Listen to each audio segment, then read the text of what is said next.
Добро организирани групи, опремени со соодветни превозни средства и алат, продолжуваат безмилосно да ги пустошат шумите во околината на Прилеп. Ова на очиглед и на јавноста, а и на жителите кои имаат кујки или викендици во населените места кои се на удар на дрвократците.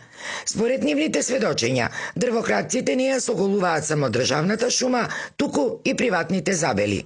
Полицијата неделава успеала да фати две групи кои биле затекнати во дрвократство во местностите Песиобрци, Пештерица и Водата Центарот, како и во атарот на селото Оревоец.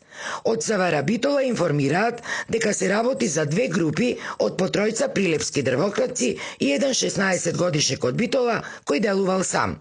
Дрвната маса во вкупна количина од неполни 9 метри кубни им била одземена и била предадена на шумската полиција, а 5 запрежни коли со кои се превезувале нелегално исечените огревни дрва биле запленети.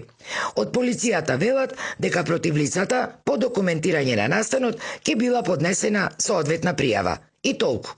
Во меѓувреме на ваквите појави, кои добиваат се позагрижувачки размери, особено по поскапувањето на струјата, јавно реагираат и се поголем број граѓани.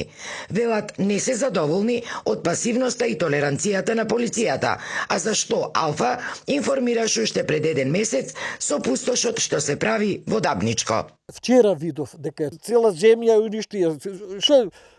Во Шумско отидов пред 7-8 години. Се жалав, ми рекоја, во приватното ние не вајчеме. Од кога сум дојден, 82 година, имаше некој мир. Последната кражба беше најтешка, предходната да речем, да се исеча толку дрва. Да се исеча и дојде инспекторчето, не знае, за таа работа едно дрво може да вреди колку сите овие бурина. Дрва од бадеми, од ори, од цреши, од сливи. Кога се украде тоа, ни се одсеко нозет. И додека дивата сеча непречено си ја спроведуваат дрвократците, легални огревни дрва има се помалку.